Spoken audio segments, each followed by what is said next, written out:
Hey, unstoppable friend. You're listening to the Burn Stress, Lose Weight podcast. I'm your host, Dr. Priyanka Venugopal, a physician turned stress and weight loss coach for professional working moms and the founder of the Burn Stress, Lose Weight, Feel Unstoppable small group coaching program. This podcast is going to inspire change at the root for you on and off the scale. I've lost a little over 60 pounds while being a busy physician mom with 2 young kids and an unpredictable schedule. And along my journey, which was full of many imperfect moments, I have learned how to skip past the fads and the gimmicks. I am on this mission now to share with you how you can have a real strategy and mindset skills to really have more of the life you want that you have worked so hard for. Let's get into it. Hey, welcome back to the stress type mini series that we're doing here on the Burn Stress Lose Weight podcast, where I am covering the 4 stress types that I have found not just in my personal journey, but by the way, all 4 in my personal journey to lose 60 pounds,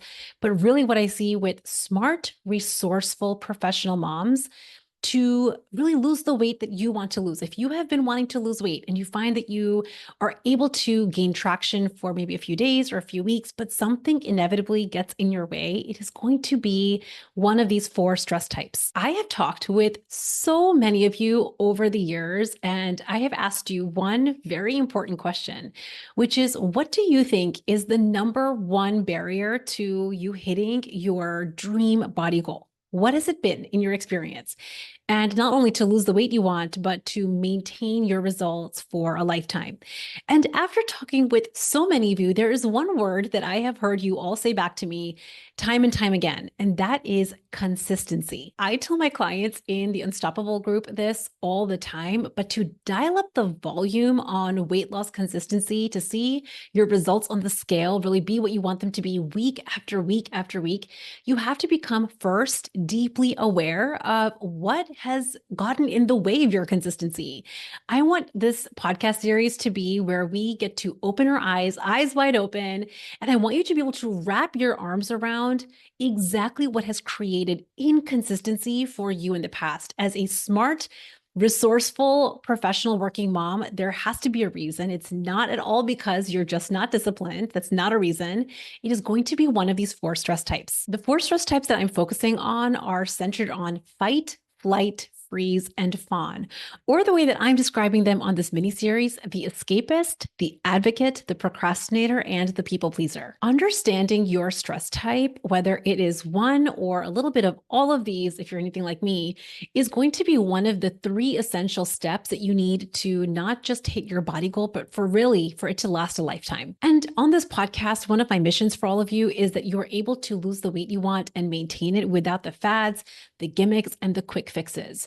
And to really take this point to the finish line for you, I'm going to be hosting a free live training on October 4th. It's a Friday at 12 p.m. Eastern, where I teach you my 3-step PIE framework. You know that I love a good acronym.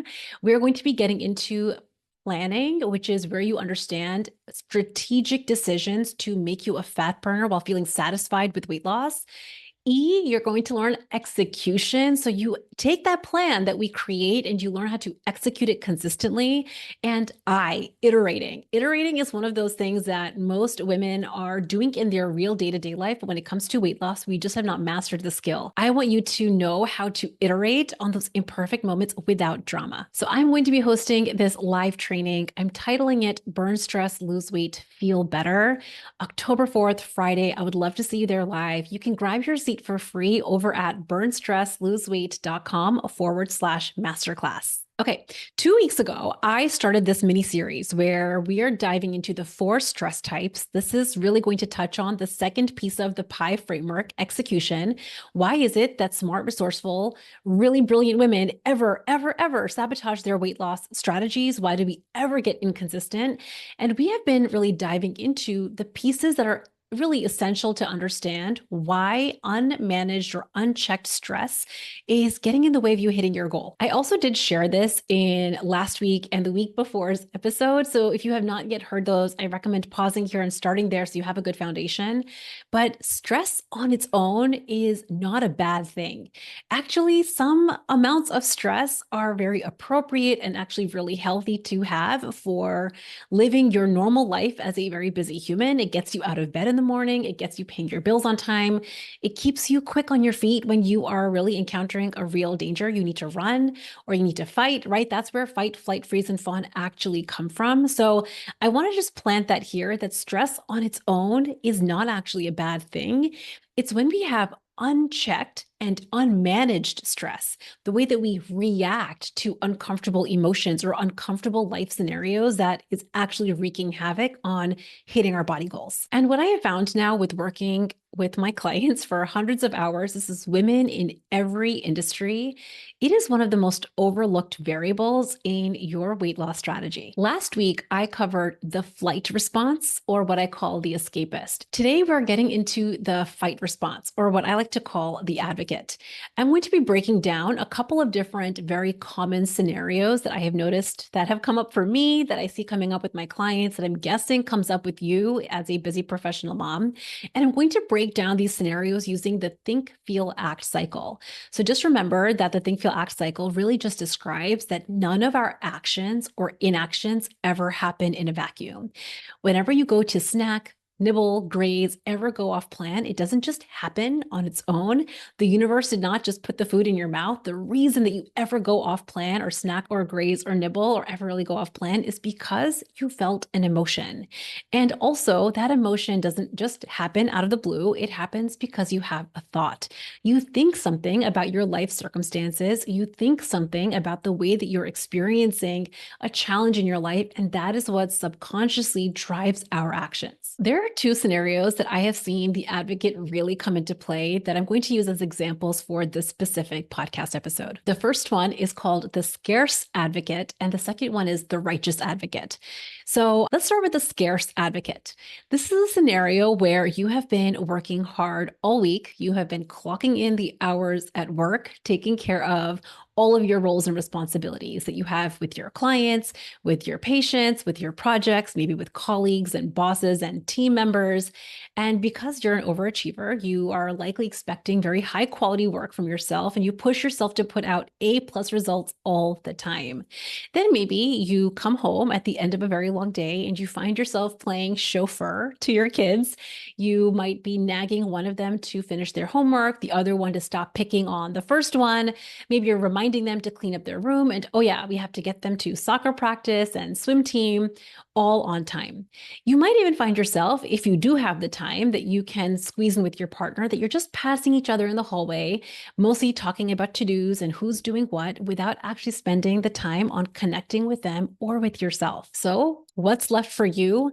Likely some scraps at the end of your day. When it comes to you feeling taken care of, you find yourself lowest on the totem pole. Somehow your need for rest and relaxation always seems to take a backseat to your work, your patients, your clients, your colleague requests, your partner, your kids, even your aging parents.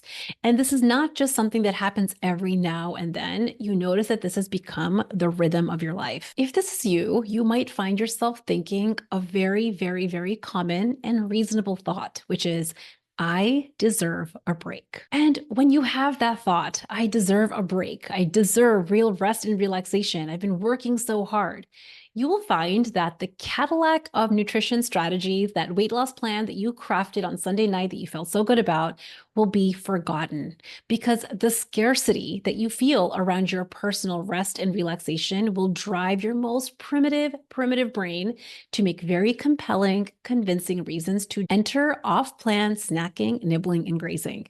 This is the think, feel, act cycle as it applies to the Scarce Advocate. Let's take another example, the Righteous Advocate.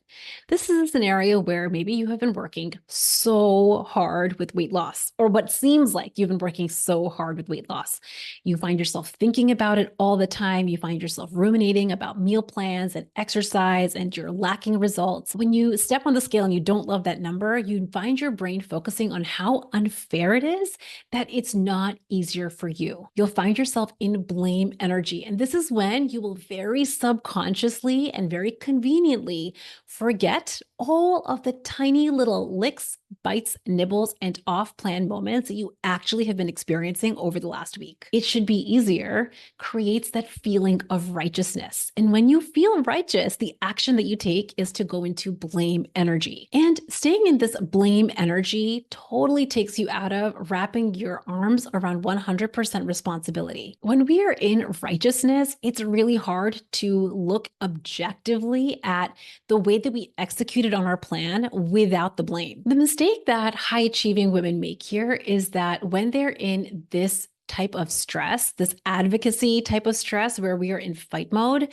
we end up often going into double down energy. We think we just need to double down harder on the plan. We have to just be more disciplined. Or you may find yourself going right back to the planning drawing board. The real solution here is to deeply assess objectively what got in the way of consistent execution. When we really take a fine-tooth comb through the actions that took you to snacking and nibbling from that blame energy, we will find that it was a thought you had about your life or your food plan that was laced in scarcity or righteousness. Here's what happens when we stay in the I deserve it or it should be easier, think, feel, act cycle.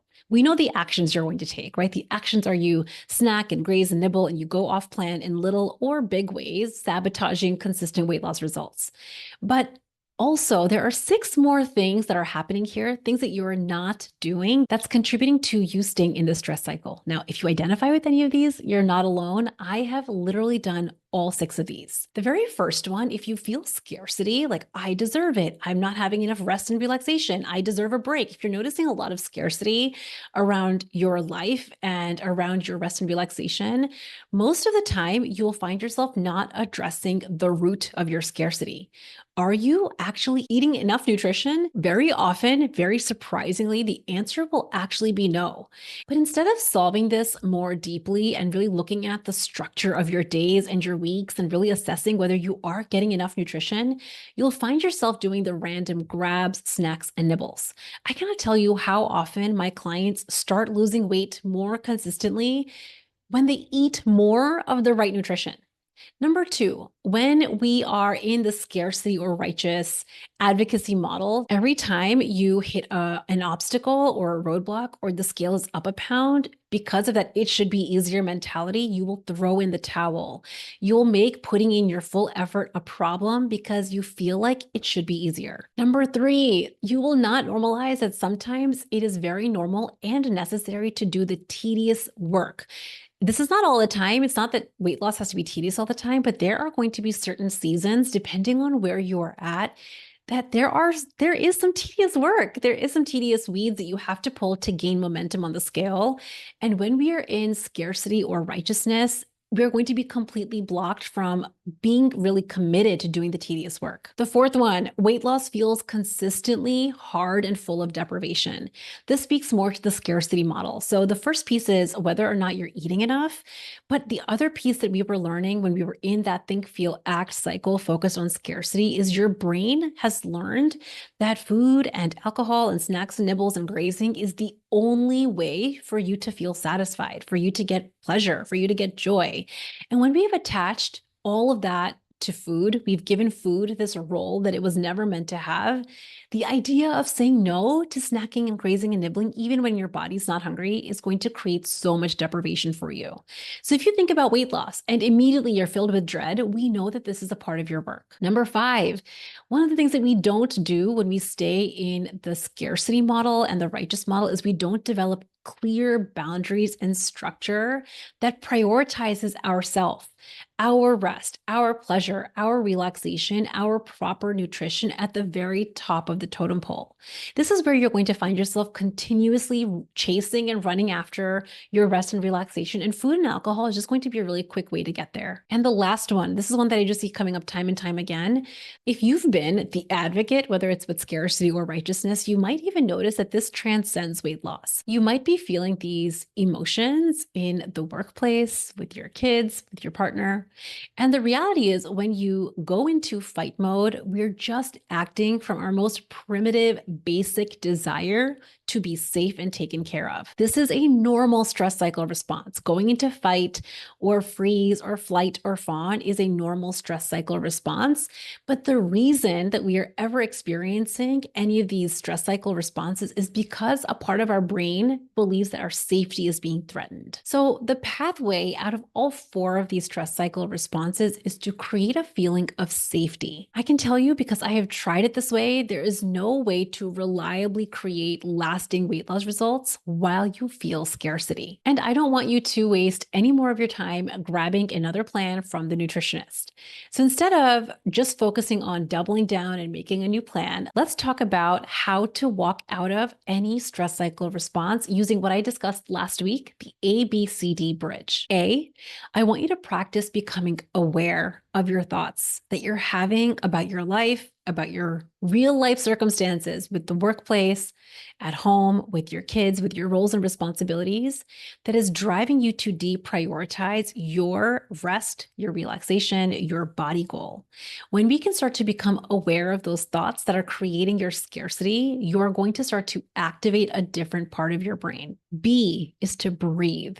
I like to think about breathing, and you can really do any type of grounding exercise, but it creates a natural pause.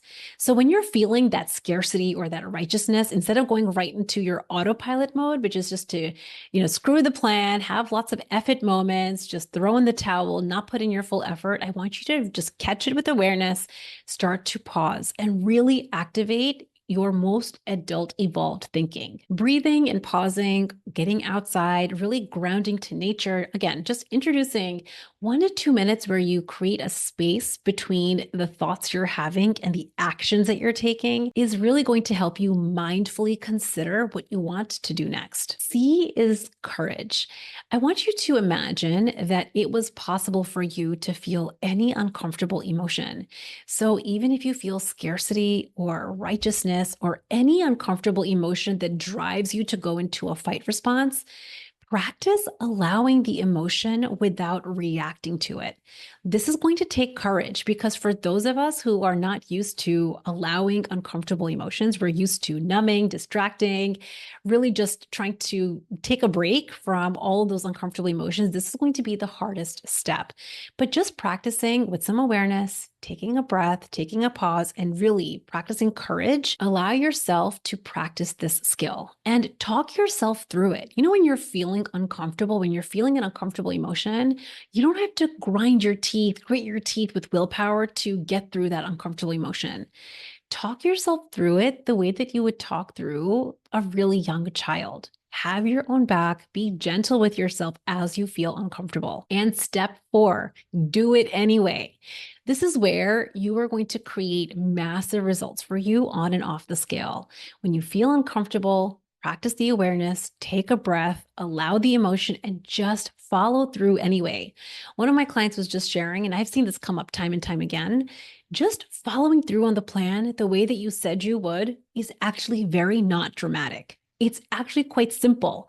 And the more that we practice following through, even when we feel uncomfortable, teaches our brains new skills. And those skills turn into lasting habits. I've noticed that the 4 stress types that we're covering in the series is literally the 4 most common barriers to consistent actions for the professional working mom who identifies as an overachiever.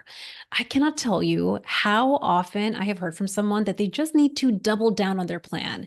They just need to be more consistent or be more disciplined, or maybe introduce a really extra long intermittent fasting window or cut out the carbs. Most often, if you're one of my clients, you will hear me say that yes, you need a nutrition plan in place that will make you a fat burner. But what you really need more than that is how to follow through on that plan consistently. And the way that we do that is what we're doing in the series. We're catching the real reason that we ever go off plan. one of these stress cycle responses. Everything that I'm sharing in this mini series and on this podcast is truly something that I have personally experienced myself. It's not just theory that sounds good on paper. It is really something that I have personally experienced in my journey of losing a little over 60 pounds. And it's what I see coming up specifically with women who identify as overachievers, right? We're overachievers that have really started to deprioritize our goals. And it's no wonder that our brain is fighting back, right? That's why I call this the advocate. I really hope that you enjoyed and learned a lot about the fight response and how being the advocate, whether it's in a feeling of scarcity or righteousness, is creating an obstacle for you between where you are now and your goal weight on the scale. Next week, we're going to be diving into the third stress type, the procrastinator. This is truly one of my most favorite stress types to unpack because I still find myself very often experiencing this stress cycle response in my real life as a professional working mom.